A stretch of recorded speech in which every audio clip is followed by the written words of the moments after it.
is Daf Gimel, and just to quickly update you, what we're talking about over here is that we're talking about.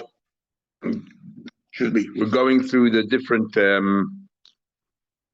punishments. We're going now through Chenek, what they actually did, and then we discussed, how do we know that the punishment for these sins is Chenek? The Torah says, "Mois Yumas," we should put them to death. Which particular punishment are we referring to? So Rabbi Shia said, because we don't know which punishment it is, we give them the lightest one possible, which is Chenek. We have no right to give them a more stringent punishment. Rabbi Yonasan said, no, that Chenek has nothing to do with it. In fact, Chenek is not the lightest punishment, because the Gemara said he follows Rab Shimon that says that Sayif, the sword, is the lightest punishment. Chenek actually is stricter. And he doesn't explain how we know it's Chenek. So Rebbe comes along and says, because it says the word Misa, which is also the same word we use for natural death. And natural death, there's no signs, no marks of dying. Same thing here, it has to be Chenek, which is, there's no marks when somebody dies from Chenek. Then they were asked, what about Sreifa? There are marks on Sreifa. And we answered that Sreifa, because the Torah says that a girl is engaged, her punishment is Sreifa, then obviously that Mois Yumas for a married woman is not Sreifa. So what else is it? Must be Chenek. Then we asked, fine, but how does the Torah, nowhere does the Torah mention Chenek at all? So how, according to Rav Yeshua, do we know that there's such a punishment called Chenek? And he said, as far as that is concerned, it's halacha l'Moshe B'Sinai. That's what we're up to. So we're up to Amalei Reb Zera Labaya, about 5 lines on top of the page. Gimel Amar Aleph in Sanhedrin. Says the Gemara, Amalei Reb Zera Labaya. Reb Zera said to Abaya, Shar Haniskolin. We're going to learn a Mishnah soon. It lists all those Averis that receive skila as a punishment. So only in a couple of them, the Torah actually spells it out. That, skalua, you should stone the person. Otherwise, it doesn't say in the Torah. All the Torah says is mois yumasu, they should be put to death. Demei and bum, the blood is on the hands. How do we know, what particular punishment it is? So he asks, boy, does not mention the Torah should get stoned. The Gamri, so how do we know they get stoned? Because we compare it to those two kinds of witchcraft, Oiv and Yedoni, which we'll discuss in more detail in a few days from now. And there, the Torah clearly says you stone them, and it says in the Torah there, Mois Yumasu to Mei and Bam. So he wants to know which words are we comparing it to the Mois Yumasu, or we're comparing it to Mei and Bam. The Mai Gamri. How do we equate all these other Avedas that get skila? We equate them to Ma'oiv and Yedoni. Is the focus on the words Mois Yumasu or B'dmei and Bam? Amalei B'dmei. He asked B'dmei and Bam Gamri. Let's just get the line. Which words are the words that we're using to say that if we draw parallels to Oiv Yedoni? Abaya responds, the Demeim Bam Gamri. We learn out from the words Demeim. How do I know that, says Abaya? Because even Moshe Masu Gamri, even learn the words Moshe Masu, Demeim Lamali. Why does the Torah then write the words Demeim? And because the Torah has the words Yomis, so therefore we know that's what it means. It means, the man bum must mean that's skila, and we compare everything to Oiv Yedoni. By Oiv Yedoni, it says actually they get stoned. But it also says Moshe Masu Bum, it tells you that you get stoned. So we're comparing anywhere else where it says those words. The man bum also receives skila. So because if it's Moshe Masu, the main man, what do I mean for? So he asked them back. Now that it says the main bum, so what do you do with the words Moshe Masu? What are you that for? Elamaya bid the main bum, Gamri, he said Moshe Masu, what do you do with those superfluous words? They should be put to death. Once you tell them the main bum, then obviously they're going to get killed. Why do we need the words Moshe Masu? Kiratanya, the more answers, we learn something else from there altogether. We already had this before. What happens if the particular death that you're meant to mete out, you cannot perform it? For example, there's a law in the government that you cannot stone people, whatever. You can't do it. So we say that in that case, whatever form of death you can do, you do that. And how do we know that? From Moshe Masu. We're up to the Gimel Amar Aleph, and we're just about 12 lines from the top of the page. We learned, you should put the murderer to, you should kill him because he's a murderer. Ain't the only way is that the punishment that he deserves, you should give him. What happened? You can't give him the punishment that he deserves.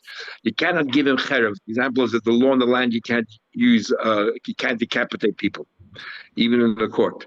Is how do you know sha'atam and misa b'chamisha diyochel use some other form of death? Talmud leimer mois yumas hamaka mikol mokum.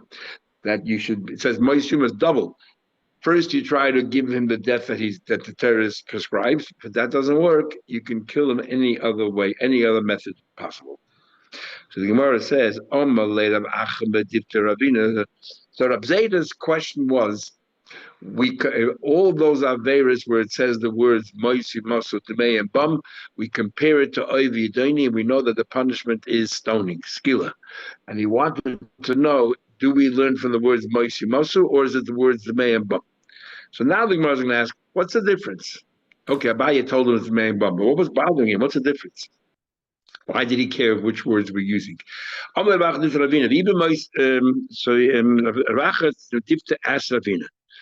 don't understand Rab Zayda's question here.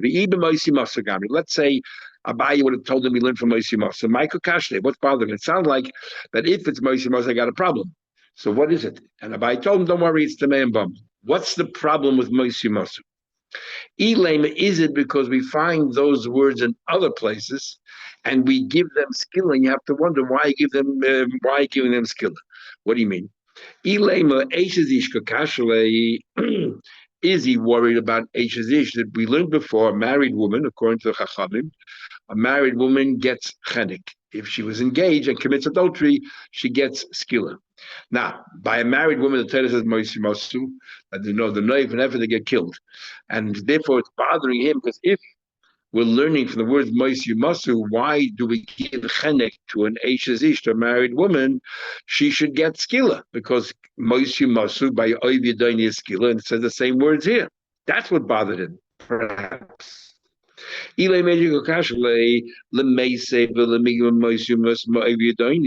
what? Perhaps we should learn that over there you get stoned here also. That's what's bothering him. But that's not a problem at all because the Torah said arusa b'skila. Torah separated an arusa who commits adultery from a woman who's married committing adultery, and says, you know what happens to Arusi gets skila. So obviously the Nesua, a married woman committing adultery, does not get skila. And therefore we know that we don't learn this from Ovi Yedoni. So what's bothering him? So that's obvious. You know what bothered him? Maka Ovi Ve'ima. Somebody struck their parents, kakashali.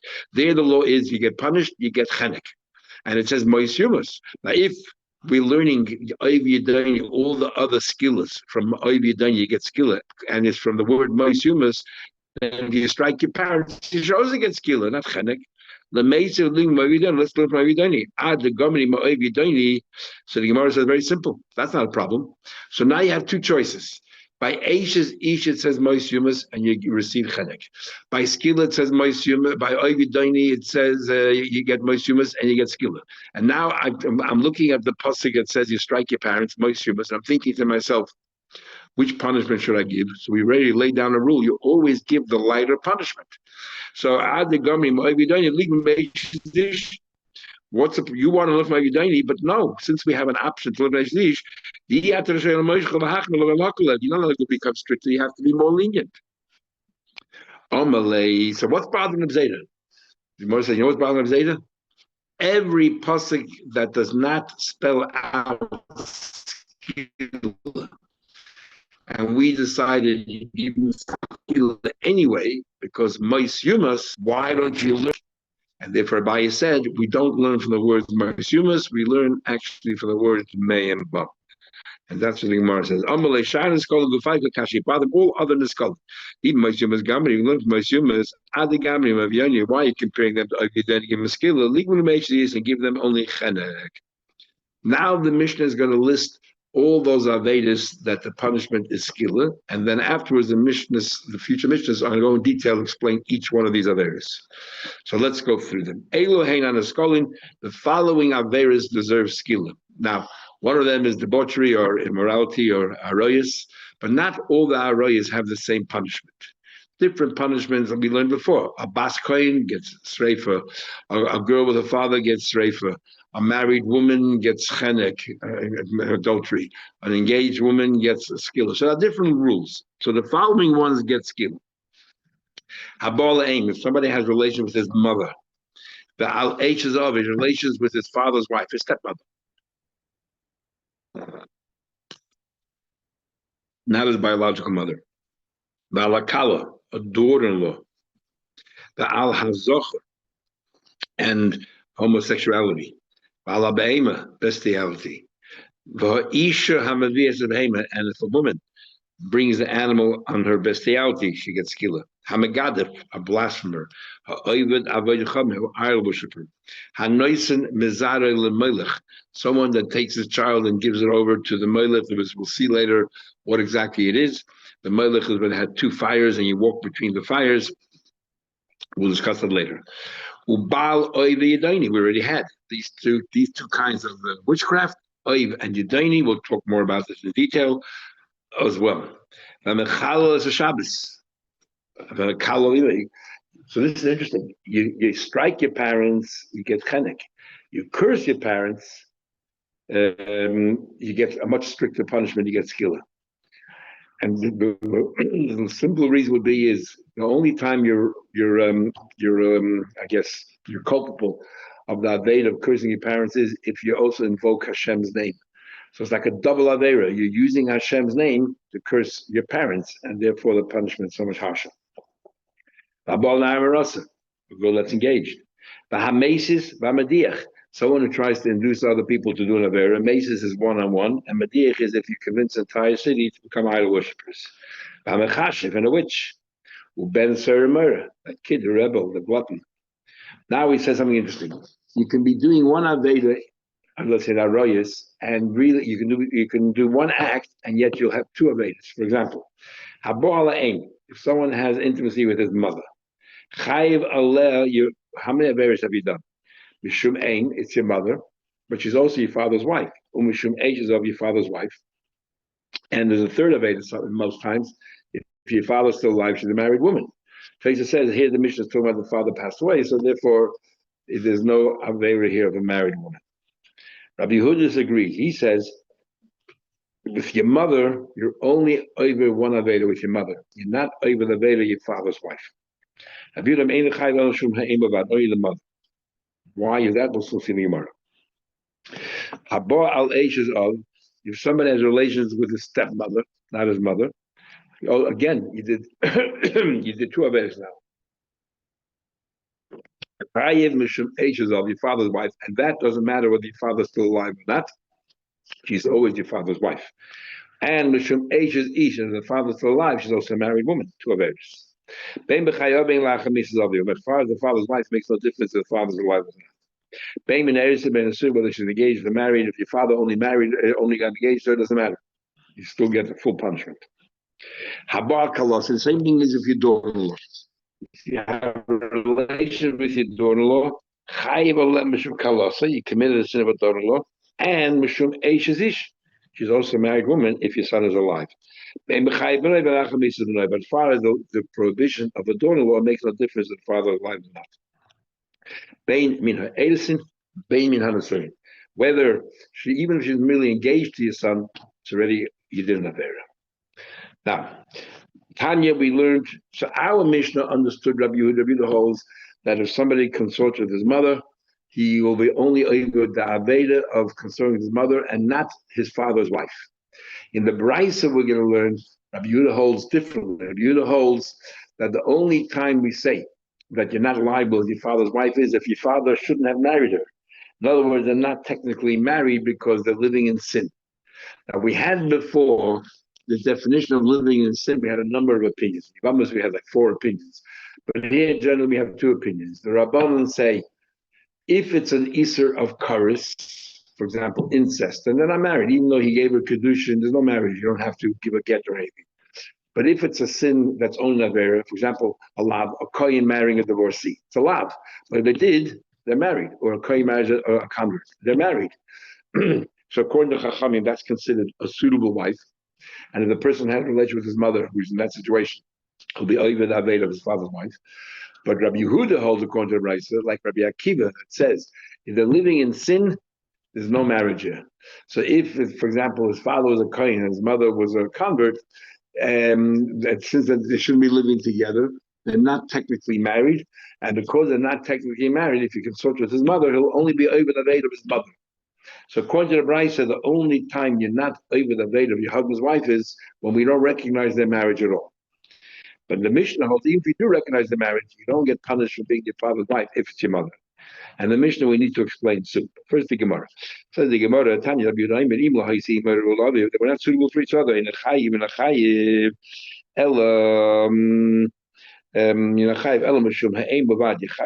only for the mother itself. My ain't real. What do you mean? What do you mean it's not suitable for him? What's not suitable for him? So, for example, place. People that you should like incest, where you're not you get courage for that, or a married woman, whatever. So what? So Rabbi Yehuda holds that it's not a marriage, and of course Rabbanu argue that it is a marriage. Nobody holds that it's a recognized marriage. The cloud that Rabbanu Sabri, Rabbanu would hold Afagav the Ein Yerula, even if it's not suitable. Holesle Kiddushin, there's no marriage there to speak of. Ella Chayave Lavin. Talking about Chayave Lavin, merely a Lav. Rabbi Yehuda Savalak Rabbi Kiva, Rabbi Kiva, Damar Ein Kiddushin Toish V'Chayav Lavin. He holds if a Kohen marries a divorcee, there's no marriage. So therefore, if that's his mother, there's no Aveda of your father's wife. Says the Gemara, to say that Rabbi Yehuda holds, like Rabbi Akiva, that if it's an Aveda, there's no marriage to speak of, we don't think Rabbi Yehuda holds that. But how do I know that? The din is that if somebody dies, he has to marry his, obviously his sister.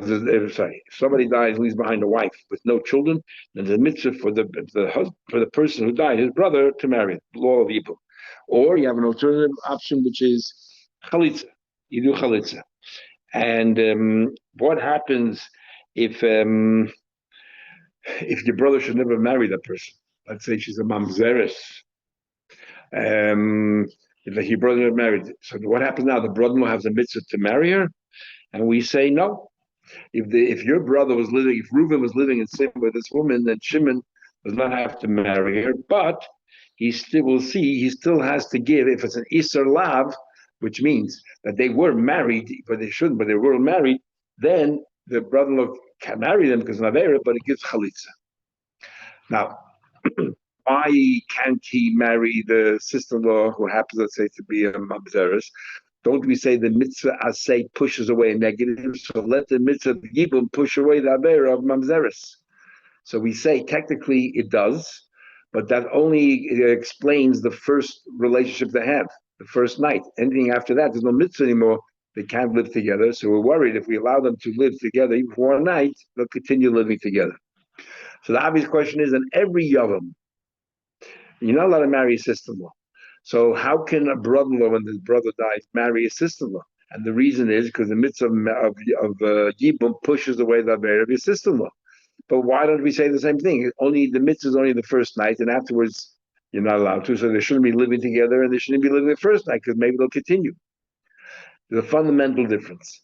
By a yavam, that's the mitzvah. The mitzvah is to marry a sister-in-law, which means the Torah is not saying the mitzvah of yibum pushes away the avera of your sister-in-law. What the Torah is saying is, in this case, there's no avera. In fact, there's a mitzvah to marry your sister-in-law. But here we're talking about that your brother was living in sin with this woman and he died, and now you want the mitzvah of yibum to push away the sin of, let's say, living with a mamzeres, or if you're a kohen living with a divorcee.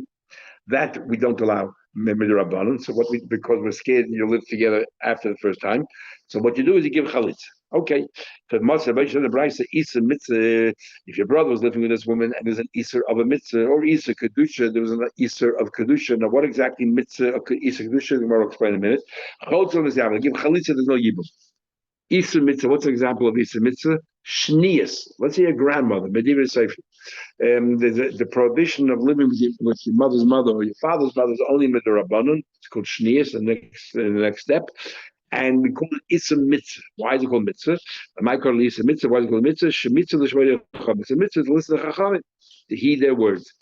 Issa Kedusha. What's this Issa Kedusha? These are averas that are also from the Torah. But it's because of Kedusha. For example, Almana l'Kohen Gadol. Kohen Gadol is not allowed to live with a widow. Or Grusha v'Chalutza l'Kohen Heged. An ordinary Kohen cannot live with a divorcee, or a woman who had a Chalitza. And it's called Isa Kedusha. I call it Isa Kedusha, the Chsiv Kedosh Milu l'Kohen, because the Kohen has to be sacred. Okay, so what does that have to do with anything? We'll see in a minute. The Tanya Allah Rabbi Yehuda, who made a comment, and he said, Machlif Chilufi. He says, sorry, Machlif. He says Isser Mitzvah and Isser Kedusha is exactly the opposite. Isser Mitzvah, he says, is a Kohen has a mitzvah to make sure he doesn't marry a divorcee, and Isser Kedusha is like the grandmother and all that. Bottom line is, so he's not arguing in principle; he's only arguing definitions. But in principle, he agrees that if your brother was married to mamzer, he's supposed to give chalitza. Why did he give chalitza? Okay, you can't live with her yibum, but give chalitza because there was a marriage. Clearly, he doesn't agree with Rabbi Akiva, who says that there was no marriage there at all. Says the Gemara. So Chilufe, who the machlif, he only swaps around the definitions. Hachlitza by requires chalitza that when it comes to an avera, there's no marriage at all. Mechdi chayave lav Rabbi Akiva chayave krisis dami. According to Rabbi Akiva, someone that is committing an avera kalav is no different than according to us. If you committing an avera that gets chorus, for example, incest. Your brother was married to your sister. The chayave krisis lav and chalitza. Even we know that if you're over krisis, there's no yibam chalitza. And so if you hold Rabbi Yehuda agrees Rabbi Akiva that even in avera there's no marriage, where does chalitza come in? So you're right. L'dvarav de Tanakama. He's only saying according to Tanakama. I'm just swapping around the definitions. I don't hold that at all. I hold the no chalitza at all. Now, just to understand the next Gemara, we're going to try to understand why Rabbi Yehuda says that if someone has relations with his mother, he will only be liable for his mother and not be liable for his father's wife. So to understand that, let me give you a quick introduction. And it will follow tomorrow in the Bryce as well. And that's as follows. That whenever the Torah gives a punishment, there has to be always two psukim for that particular Aveda. There has to be a pasuk that tells you the punishment, but you also need as a prerequisite a pasuk that tells you that it's an Avera. So you need a Hazhara, it's called Hazhara, a pasuk that informs you this is wrong.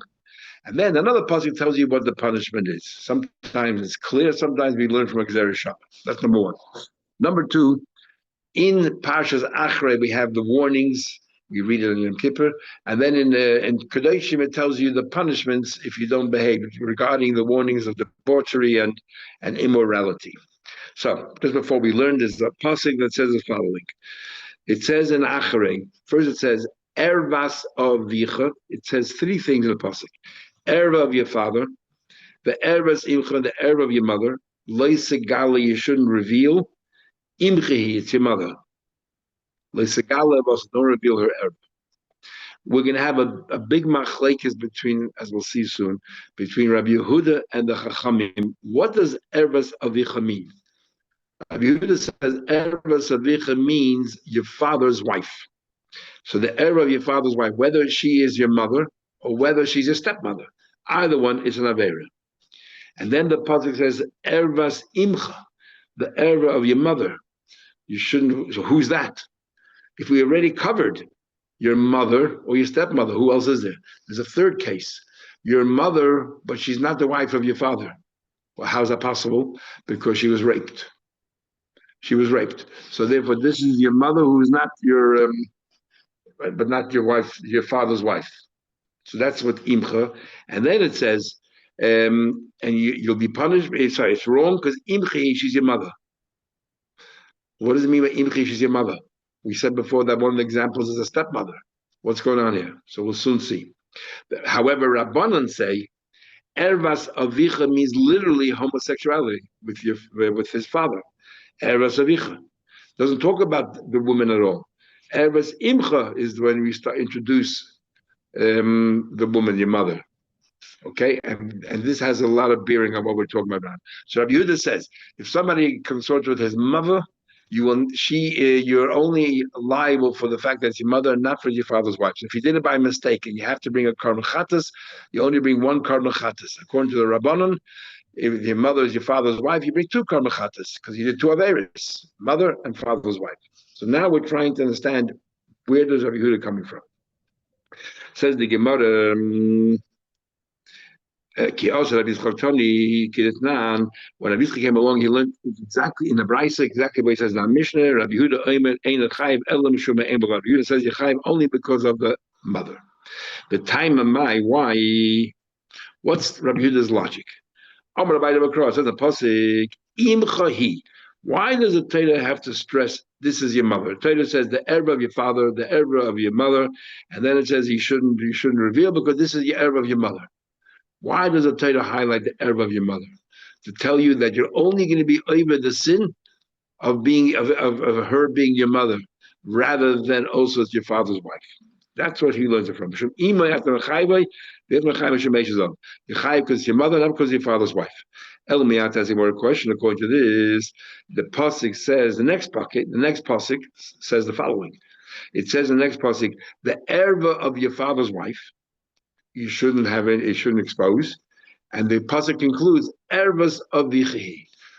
This is the erba of your father. Following your logic about it, you're saying when the Torah says this is the erba of your mother, it means that's the only aveda you're doing, the fact that she's your mother. The next pasuk says this is the erba of your father's wife, means according to you, that's the only aveda you're doing, it's your father's wife. So if this woman is your mother, then you're only for your mother, and if this woman is your mother, not your father's wife, they only have your mother. If this woman is your father's wife and not your mother, you're over for being your father's wife. But what about a woman who is your mother and is your father's wife? Then it will be no Aveda whatsoever. Because the first pasuk says they're only over for being your mother, you're not over for being your father's wife. But the next pasuk says you're only over for being your father's wife, ever zavichi, not for being your mother. Which means a woman who happens to be both your father's wife and your mother, you won't be even Aveda. How can it be preposterous? If you're going to be so pedantic and and this is how you're going to learn these words. So what it says. Following your logic, Erba's Ashes of Segala, the next pasuk, the Erba of your father's wife, you shouldn't expose. Erba Savichi, this is the Erba of your father. According to you, it means that you're limited to only one Aveda, your father's wife. Bishum Ashes of your father's wife, you have to your mother. So tell me, she Ashes of, let's say your mother, who's both your mother and your father's wife. You look at the first pasuk when it says Eres Imchahim, means the only Aveda you have is concerned with your mother. And then the next pasuk you say, okay, so you're chai for your mother, but the next pasuk says that if this woman happens to be also your father's wife, you're only chai for Avicha, which means that this woman won't be chai at all. In the previous pasuk it says you're not chai for being your father's wife if it's your mother, and this pasuk says that even if it's your mother, if it you're not chai for being a mother, only for your father's wife. So she walks away, they walk away free. It doesn't make sense. If your stepmother, you're chayiv, H's of it, and let's say your mother who was raped by your father was saying you're chayiv, but ima she H's of it, but if this woman was your mother and your father's wife, you're not chayiv. Doesn't make sense. Number one. So furthermore, it says im chahi. What are the Rabbanon going to do with the pasuk im chahi? What do they do with it? So therefore, the Gemara says we have to have another pshat. So we have now a new pshat. The next answer the Gemara will say is because you look in the pasuk where it says Eres Avicha, Eres Imcha. Imchahi, it says L'Sagala Imchahi. Then the pasuk says, Loi Segala Ervasa. Ervasa is a singular. Ervasa, her erva. So now we're going to try to say, what do you mean singular? That even though there were two Avedas that were breached over here, nevertheless, you're only it's only us or one Aveda. Ervasa in singular. So says the Gemara. That's what Rabbi Yehuda is saying here. You're only over one Aveda, the fact that she's your mother, and not that your father's wife. How do I know? From the word ervasa in singular. In singular. Says the Gemara.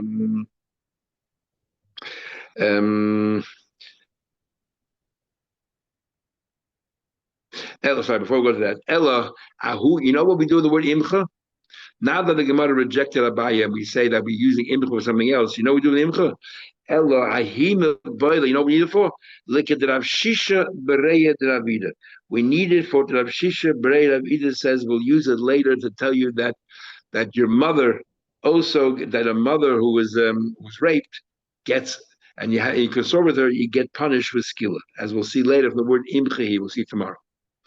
So now that we've repudiated Abaya and we're using imchehi for something totally different, so how does that behoove to know that if your mother was your father's wife, you only get one avera, liable for one avera, only one karma chatzas? So Gemara says, is Rabbi Nami like Rabbi Rabbi? Rabbi also will use imcha for Rav Shisha Rabbi that says it's to teach you that a woman was raped by a person and you, the son, has a relation with that mother, that you get punished, which we learn from the words imcha. He could have titled it, doesn't spell it out. El Rabach Avika Makrot and the pasuk erva saw in singular her erva. Mishum erva achas ad mechayiv. You only chayiv for one aveda, singular. It's mechayiv mishum shtevev, not two avedas. Says the Gemara, following your logic, let me ask you a question. It says in a few psukim later, ervas kalos segala, the erva of your daughter you shouldn't be exposed. Aisha's binchi, she's the wife of your son. Loitigala ervasa, don't reveal, don't expose her erva. Now, we learned already in the Mishnah, if your daughter-in-law happens to be married at the time to your son, you have to commit two averes. It's your daughter-in-law, and she's a married woman.